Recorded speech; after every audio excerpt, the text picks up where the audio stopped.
far that you've seen on video or tape or whatever you want to use? They are a terrific defensive team. When you look at the games that they played so far this year, they make good offensive teams look bad, and just you don't get a good shot against them.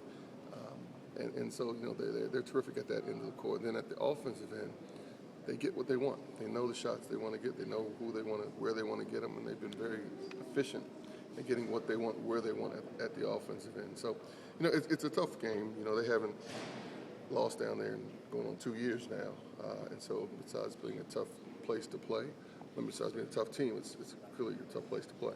How does playing at a venue like that get you ready for what's to come down the road for you guys in terms of playing in tough venues? Yeah, and hopefully it will. I mean, that's you take trips like this in the preseason to get you ready for the Big East. Just because once conference play starts, every place is a very good team and a tough place to play.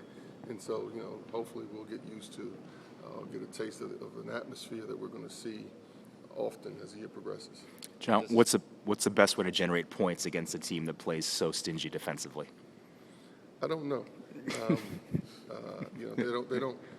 They don't give you anything, and they don't make mistakes. A quick coach speak answer could be, turn up the pressure on defense, create turnovers. That's what you're looking for. Yeah. No, create turnovers, yeah. and then you can get and you can generate points that way. But they don't make mistakes at the offensive end, and so it's easy to say you can try to do that, but they don't make mistakes, and so you just have to try to make them work and see if you can get lucky and exploit a few things as the game progresses. We'll see. Your offense, though, they're 20th in the country in points, 82 points a game. It's been coming along a pretty nice clip. With such a young team, is that unusual? You're off, yeah. Your guys' offense. I mean, with such a young team, isn't it normally defense comes first? Yeah, there you go. I mean, what do you attribute that? What do you attribute that to, Coach? Ignorance, so that people talk about the Princeton offense. Okay, yeah. That too. So what's the question in there? Well, with such a young team and able to score as many points as you are a game so far, normally it seems like defense would come first with a young team while they're learning this offense. But you guys are scoring a ton of points. Yeah, and I think that our versatility lends to that. Okay. And I think that this group can score. A lot of different people can score in a lot of different ways. Mm-hmm. And so that could be it. And like I said, when I've said this is the most versatile team I've had in a long time. Means we can do it. It's not just length. That's the.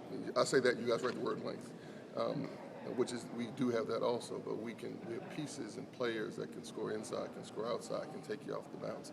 We can score in different ways, and they're extremely unselfish.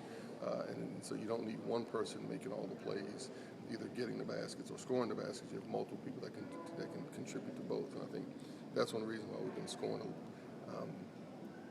Okay so far this year. Now, as the competition steps up, we'll see how that goes. The other night after the IUPUI game, Markel said he thought you guys were an awesome offensive team, and you kind of I saw you shuddered a little bit there. Was that, are you guys an awesome offensive team? No. And I was hoping y'all's recorders weren't running when he said that, and hoping you didn't catch that. Yep. But he has a lot of confidence in himself and in his teammates, and so, no, we're very far from being where we're going to be as an offensive unit. He did how many laps because of that? No, it's youthful exuberance. He had a discussion with the coach. He didn't do any laps. You talked the other day about, looking at stats other than points to reflect the value of some players. Can you talk about that with Nate? I mean, he's rarely gonna put up big scoring numbers, but you didn't say that to Nate, did you? No. I did ask him if he wanted to score 20 points a game. And he does. Yeah. He does. All 13 of them do. I may disagree with the premise of your question because I do think that we're going to need Nate to score points. Nate is an outstanding passer, and he's very unselfish. Sometimes too unselfish. You find yourself as a coach telling him, Nate, try something. There's some people you say try something, and they're going to chuck it up, come hell or high water. Okay. With Nate, you can say, Nate, be more aggressive, try something. And at the end of the day, he won't take a bad shot, he won't force anything. He'll make the right decision at the end. But his being aggressive will create more opportunities for others as well as himself. And so, but he definitely is. He's a helper. He's a helper. And we need him as a helper, but we need him on the boards like he was the other day. We need his presence defensively like he can have a presence at the defensive end. So we need him to do in his communication level, because he's got a pretty good understanding of what's going on during the course of the game, and he has to make sure he's talking and communicating and letting everyone else knows what he sees. And those are things that don't show up on the stat sheet.